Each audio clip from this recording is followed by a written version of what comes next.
Okay, today I'm going to be giving my professional opinion on the Rodan vs. Camazotz video by Goji Center. I freaking read the comics. I feel like I know a lot about Camazotz, and I've gotten in about 10,000 arguments in my discords about Titanus Rodan, so at this point, I'm a professional. Also, before we start, I wanted to show off my bathroom blade. Not a lot of people know about this, but I keep the most epic warrior life-ending blade in my bathroom. This thing is beautiful. I swear to God, it can kill vampires. There, now that I showed it off, it's a tax write-off. Freaking government stuff. All right, leave a like, subscribe to Goji Center, and let's get into it. Dude, who's gonna freaking win? I swear to God, if Rodan loses, I'm gonna piss myself. Flying titans engage in a bloody battle that will determine who is the ruler of the skies. On one end, a titan with a literal thirst for blood, the force of darkness made flesh, a monster armed with hellish weapons destined to inflict nothing else but pain, Titanus Camazotz. Damn, bro. On the other end, the angriest bird of all time, the monster known for its supersonic speeds, wild abilities, and an unpredictable nature, Titanus Rodan.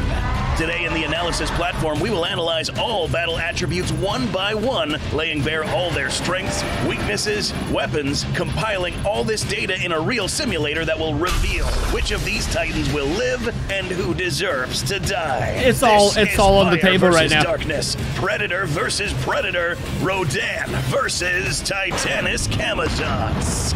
I feel like they're playing favorites. They didn't say Titanus Rodan. We first must take into account both of these titans' corporal attributes and, more importantly, size. By looking at a 3D scan of both of these titans, we see that they differ greatly in terms of wingspan.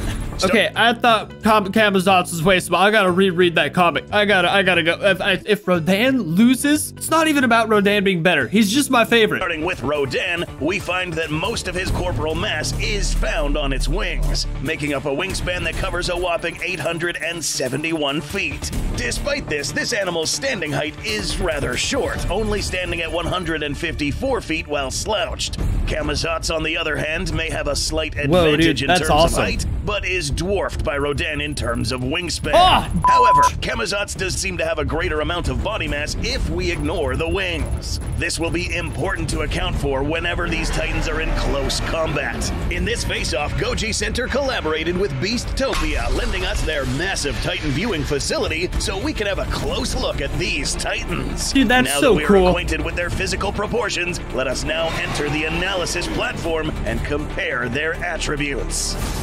Durability.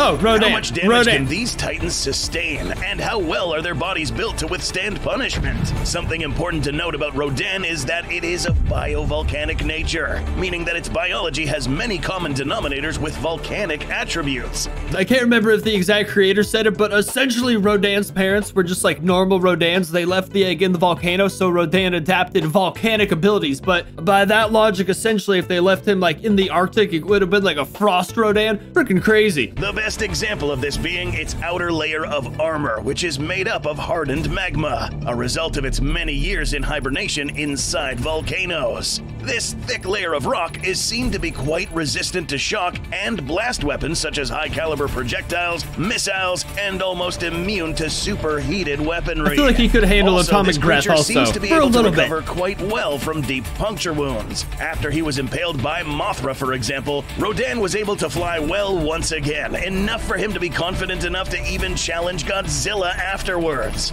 Everyone says that Rodan sucks because Mothra soloed it. That was plot armor, bro. That thing could fly faster than the speed of sound. He would have decimated Mothra. It was plot armor and communism. But perhaps the best example of how this animal can withstand other types of damage was the fact that even after Godzilla's superheated thermonuclear pulse was emitted, Rodan, who was still somewhere around here, still survived. Now, granted, he was a lot further from the blast than Ghidorah, but he still remained unscathed. Camazotz, on the other hand, also possesses armor as well, except it's composed differently.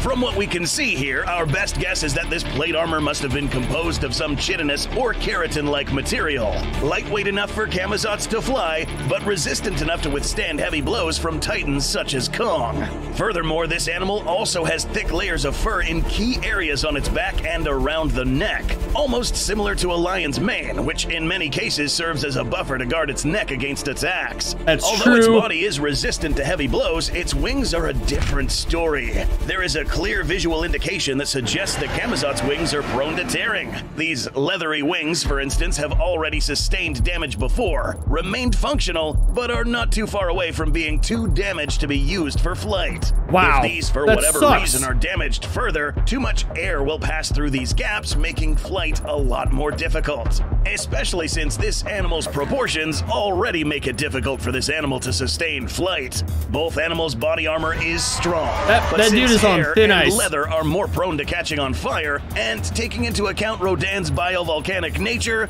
Rodan takes an edge when it comes to overall corporal durability. It's crazy. The volcanic devil bird barely had more durability than the leathery skin bat.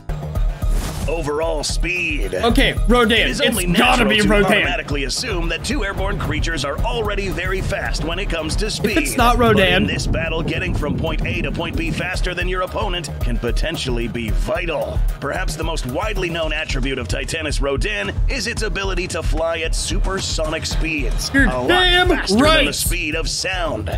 This velocity goes as far as triggering a phenomenon known as a cyclonic drift stream. As Rodan makes its way past a certain area, the air currents around him are manipulated greatly by his gigantic mass breaking through the air, the result being a devastating shockwave that is caused while he's traveling at top speed. This would cause heavy turbulence and destruction to any landform or space around him, not only making his flying speed a useful ability, but also a potential weapon. By looking at the opponent's build, there are many clues that give us a good idea as to how fast this animal can fly, and it's unfortunately not optimal in comparison to Rodan. Nothing. Why? The evidence can be found on its wings.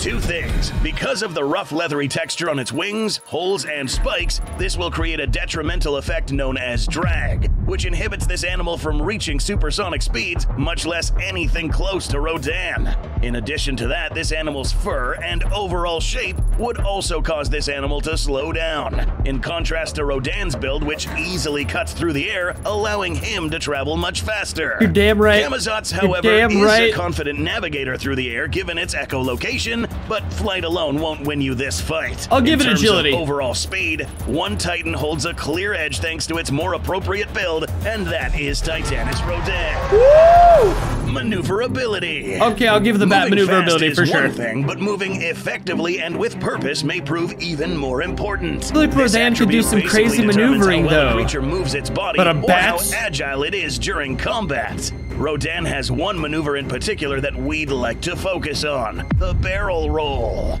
This is usually done in midair, rotating its body 360 degrees repeatedly while leveraging its massive wingspan to create a wide kill zone. It looks so fun. Anything impacting these superheated hardened wings would get hit violently, turning this maneuver into yet another weapon.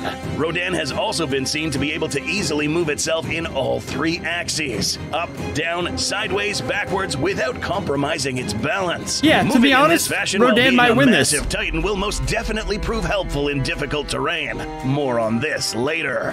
We've only seen Camazotz in action in a graphic novel, so determining its agility will be quite difficult, making us resort to different clues. 2 to be exact. The developers of this monster mentioned that this creature is a Bat Titan, meaning that they share many attributes with their real-life counterparts, one being their shortened wings. Yeah, bats do catch bugs, like that's a disadvantage, and it is in terms of speed, but having shorter and wider wings allows the creature to stop quickly in midair and make quick turns. Bats don't really have tails, but this one does. Tails serve as a directional aid on most ground animals. Camazotz would use this long tail to further help it maneuver, but not only that, this tail can also be used as a weapon. But to use it effectively, Camazotz must first position its body accurately in order to use it. This, in turn, tells us that this Titan knows how to move around, make quick turns, and position himself accurately in order to deploy its weapons. Both Titans in this case leverage their distinct maneuverability to inflict damage. For this reason, both Rodan and Camazotz will stand equal when it comes to this attribute. Okay, I can settle with that, okay. Your opponent is good for combat only if terrain benefits you. Now is an appropriate time to figure out where exactly this battle is most likely to take place. Hollow Earth. terrain adaptability. Gotta be. As our All the battle videos stats they've begin shown have to been take Hollow form Earth. in our analysis platform, we need to start figuring out where this fight has a higher chance of happening. Because that's where Camazotz lives anyways, Something right? to note about Camazotz is that this is a Titan that absolutely hates the sun, meaning that Rodan will most likely not run into Camazotz under very well-lit conditions. Rodan does not seem to be bothered by too much light or too much darkness, but since Camazotz really won't be found unless he's in darkness or dim environments, this restricts the battleground to some specific areas. Good lord. A plausible battleground for these two to encounter each other on would potentially be in one of the open cavernous pockets leading to the Hollow Earth. It is known that both Titanus Camazotz and Rodan are no strangers to these sorts of settings. Rodan being a Titan that is accustomed to crawling through volcanic vents, and Camazotz being a Titan that dwells in large cavernous locations leading to the Hollow Earth. That is, any dark areas found in this biome. So, in our battle simulation, Rodan will likely run into Camazotz while traveling through old volcanic vents, leading to a more ample air pocket near the center of the Earth. I can see But that. the main question, which of these Titans will have the edge in this specific battleground? Who's edging Although more? Rodan and Camazotz both stood equal in maneuverability, we must also again mention that Camazotz relies heavily on an ability known as echolocation. This animal can emit pulses to the surrounding area, which then bounce back and compile into a three-dimensional visible space in his brain. That's gonna allowing help him for to sure. see clearly even in complete darkness. Also, it is no coincidence that this guy has shorter wings. Having a smaller wingspan will allow it to move more freely in certain tight spaces, which is useful since these wings are considerably less durable than Rodan and will do a better job at avoiding obstacles that could further damage its wings. Because these two Titans will have a higher chance of encountering each other in this location, I think and because Rodan's wings Camazotz can't is even be well damaged, adapted though. for this sort of terrain, Titanus Camazotz will now snatch a critical edge when it comes to battle terrain. You testicle tickler. No, that's fair. That's fair. That's fair. Stamina. This category will determine who can stay in this fight for a longer time, and who would be I have most no likely idea to who's tire gonna win this quickly. one. Beginning with Titanus Rodan, in King of the Monsters, we were able to take note of the fact that Rodan was pretty much airborne throughout the majority of the film, at least while he was on screen. Beginning from when he took off from the volcano, and only down while he was either defeated or bowing to another kaiju. Within a short span of time, Rodan took off I feel like from Rodan Ila dealt with Tamara so much straight more. to Washington, D.C., where he and Ghidorah took on the U.S. military. After Madison Russell activated the Orca in Boston, Ghidorah let Rodan hold it down while he left and took care of the Orca situation. Here he I wish we encountered could have seen more of Godzilla DC and so much. Mothra. Rodan would again have to rejoin his alpha in a very short amount of time and have enough stamina to fight again. His After alpha. being bested and critically injured, he still apparently had the energy to risk yet another fight against Godzilla.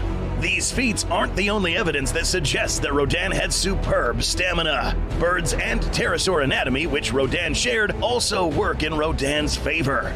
In the real world, both pterosaurs and birds have the most optimal body types to aid them in flight, but also keep themselves airborne. Both had hollow bones and air chambers in their bodies to make them lightweight and help cool down their powerful chest muscles. Rodan's fast recovery in Boston after Mothra's stinger wound stands as a testament to his fast healing ability.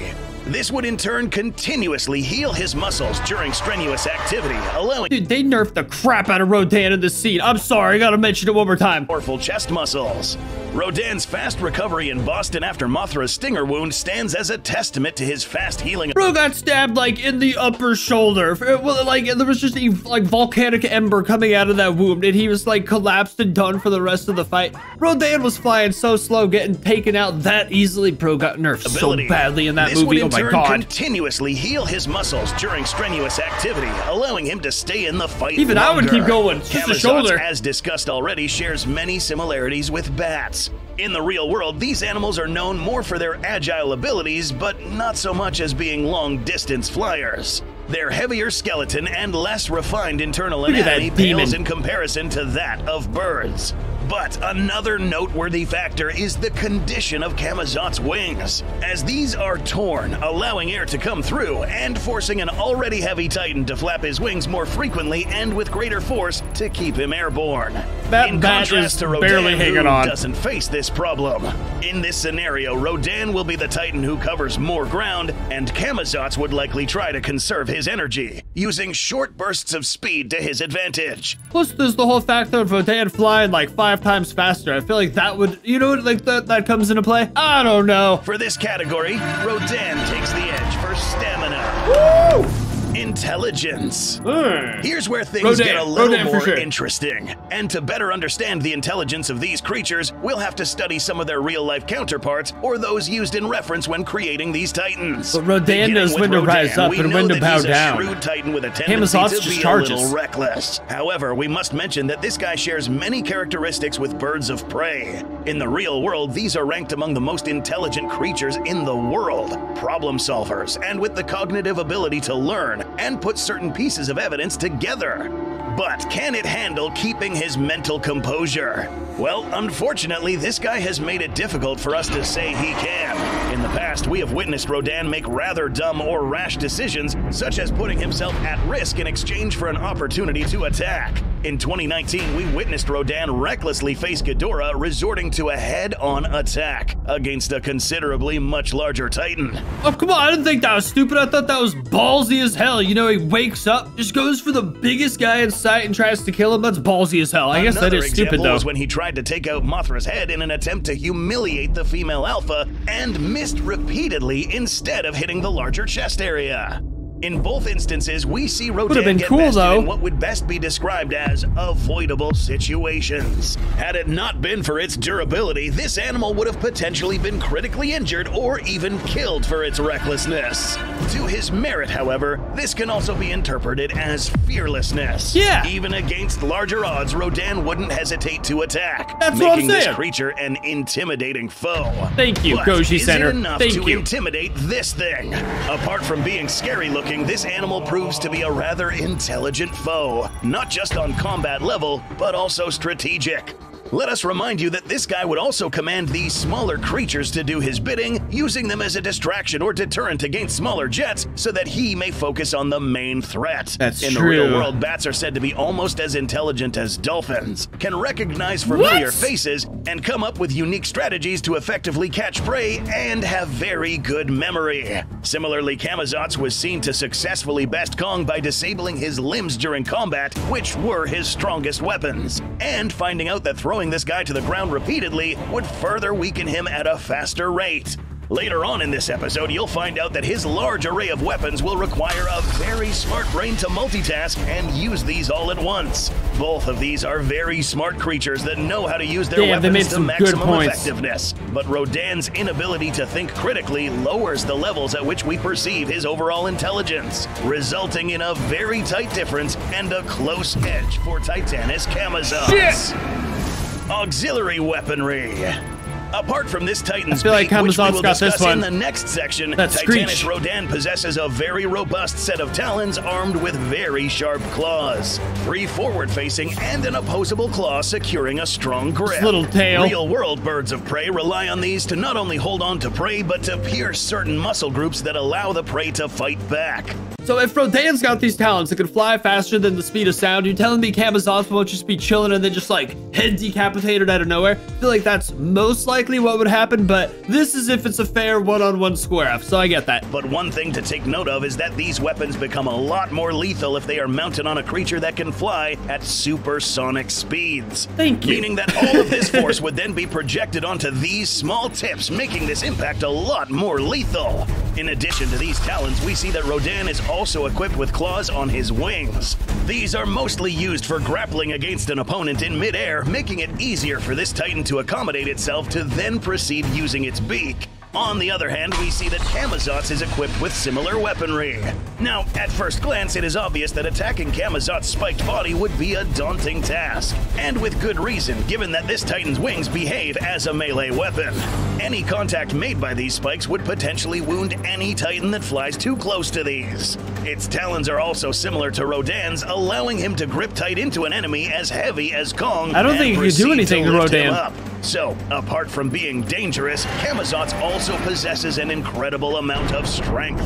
But this doesn't end here. Continuing on to the posterior area of this Titan, we find this, a long, spiked tail. Earlier on, we discussed that this weapon was used for maneuverability, but it can also be used as a whip of sorts. This prehensile tool is able to quickly grab an opponent's limbs, neck, or weapons and turn their strength into a weakness. Not to mention that Camazotz will deploy this weapon when the opponent least expects What's it. it gonna do with that to Rodan, though? Oh, damn! Until it's used against him. In this category, the Vampire Titan's larger array of close-ranged weapons and the deceptive use of this tail will give Titanus Camazotz a critical edge in auxiliary weapons. I feel like there's one factor they're not really considering, though, is like Rodan's volcanic ember essence. You know what I'm saying? Could it even wrap its tail around Rodan? That dude's got like volcanic ash coming out of his pores. I feel like whatever heating volcanic aspect Rodan has was a little bit ignored in that last one. Bite effectiveness. Oh yeah, the Moving up to these Titans' heads, we find that they differ greatly in anatomy and in the way they are used in combat. Immediately, we notice that Rodan does not have any teeth, but rather serrated edges, which aid in the cutting of Titan flesh. But in order for flesh to make it to this posterior part of the mouth, the meat needs to get ripped first. How? Well, it just so happens that Rodan's beak is very similar to that of modern birds of prey. Instead of taking a bite, these animals raise their heads and violently peck down, leveraging these sharp tips which pierce the victim. Once enough meat is caught in this hook, they rip upwards. Rodan uses similar maneuvers when it comes to attacking, pecking violently at Ghidorah's chest, or this futile attempt at decapitating Mothra. This pecking maneuver allows all the impact force to be concentrated here, which will help in piercing hard, flat surface areas. Camazotz's jaws are equipped with a few but deadly long, sharp teeth. But apart from that, we must notice that this squared, wide jaw possessed by this kaiju hints that this bite is really strong.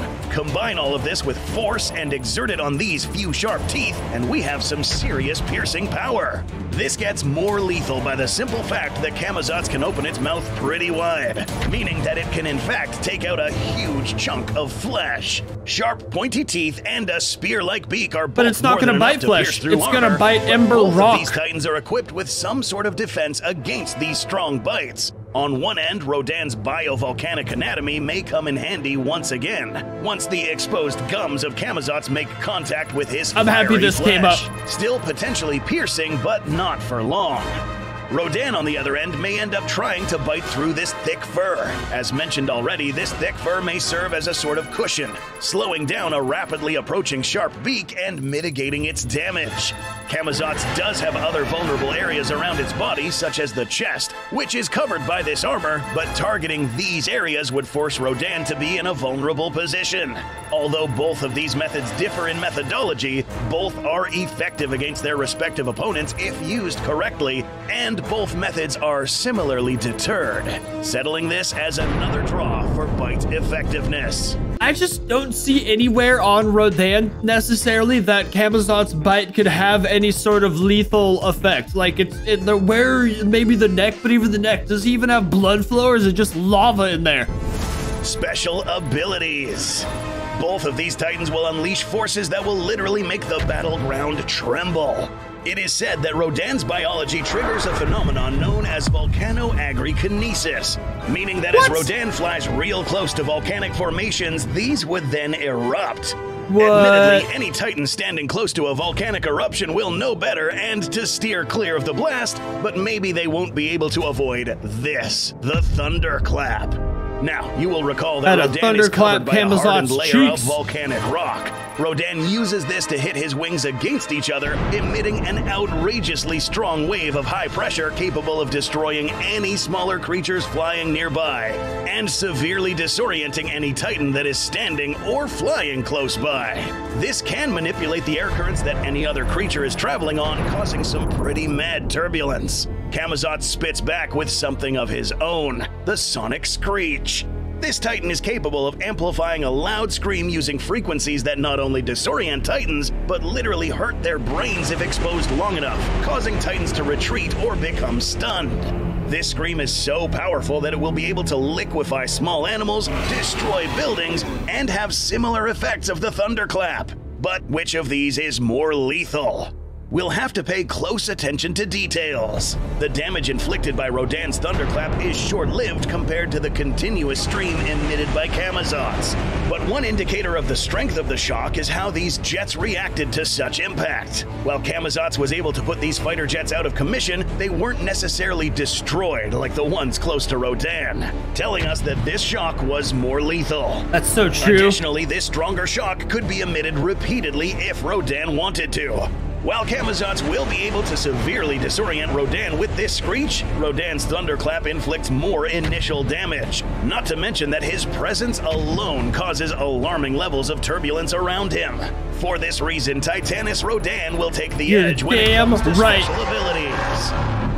XFactor. I love the XFactor part of this video so much. These two titans to face each other, there are a couple of things to note about their personalities. As mentioned earlier, Rodan has an issue when it comes to making what we would consider wise decisions, putting himself at risk repeatedly without thinking of the instant repercussions. This temperamental titan will once again be at risk of making a decision that could cost it its life. Camazotz, on the other hand, is a titan who is known to fight dirty, resorting to maneuvers and weapons that are not initially visible to the opponent, making him look a bit vulnerable at first. Camazotz is a straight-up villain, bro. Underestimate his enemies and wastes no time to attack. A reserved approach to combat could also cost it its life. In this particular scenario, and for the sake of fairness, Camazotz will not be provided with his army of smaller minions. This will in turn allow Camazotz to focus fully on his opponent, even though during combat he proves to be a pretty good multitasker. Today, Rodan will only worry about Camazotz, which frankly is enough trouble already.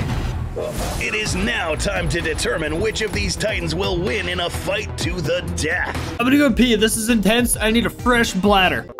Rodan, with its incredibly wide I wish we could bet money on these. I mean, the video came out, but speed, stamina, and special abilities. Camazotz, the vampire titan, wins 3 important edges in terrain, intelligence, and melee weaponry. That might be Dracula. Both of these titans are equal when it comes to maneuverability and bite effectiveness. This fight will take place in the deep cavernous pockets leading into the hollow earth. In this scenario, Rodan is attracted to the volcanic-rich terrain found below, but in order to get to it, he must fly through Camazotz territory. I gotta point out one more thing. I don't think they're nearly equal in bite effectiveness. I feel like bat teeth are mostly just to like go in deep to suck out blood. Bat teeth aren't meant to kill anything necessarily, whereas Rodan's got this predator bird beak, a freaking hawk or eagle, which just basically kills so many animals. It's like meant to disembowel and murder things. So I don't think the bite force is anywhere near equal. For better visibility for your viewing, the light in this rather dark environment suitable for Camazotz will be adjusted for an improved spectator experience. Thank you. It is now time to fire this simulation. The combatants are ready. Coming up, Titanus Camazotz versus Titanus Rodan. Oh my god. Nice. Rodan and freaking Hollow Earth I would love to see him tear through a flock of warbats. He'd have to be going real fast though, because if they get a hold of him.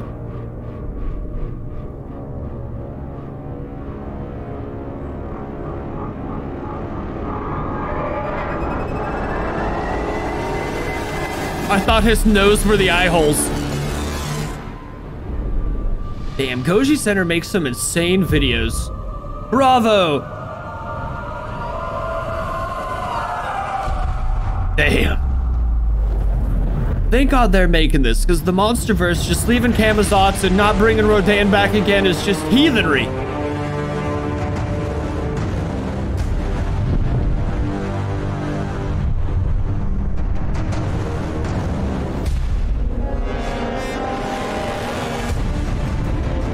That'd be funny if Camazotz just simply never catches up to Rodan. Bro, this just looks suicidal for the bat. Why would you even do this? Oh, that was sweet. It's okay, Rodan's durable. That wouldn't do anything. Bro's like volcanic rock. He just landed on a pile of himself.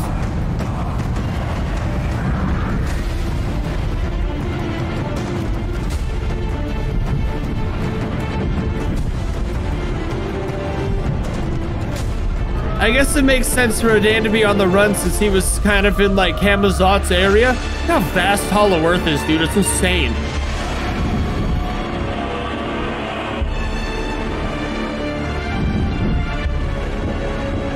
Yeah, so it was just scaring Rodan away from its little home. But Rodan doesn't take kindly to be in second place.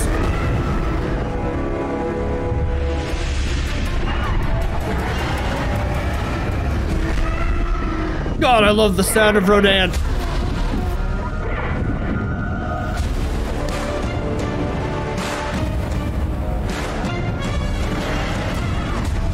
Dude, that would be crazy. Yeah, there's nothing to suck out. You can drink his lava.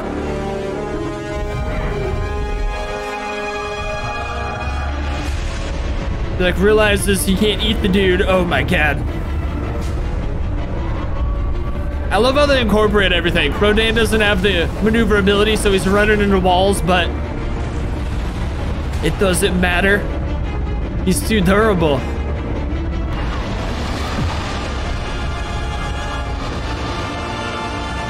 Dude, in the darkness, Rodan's glowing eyes are actually the scariest freaking kaiju. A predator bird?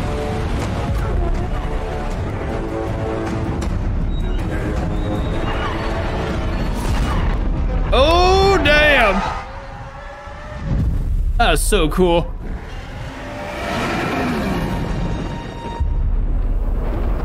Oh! Honestly, I think even if he hit the ground, he would have been fine. Does he even have any vital organs? I guess he does. They're just like volcanic now at this point, but he's not gonna bleed out. Could his bones break? Does he have bones?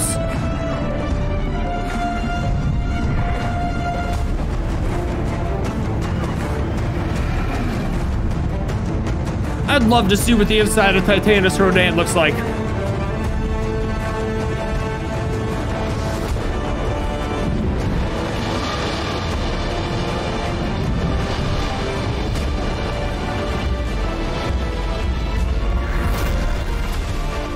Oh my god!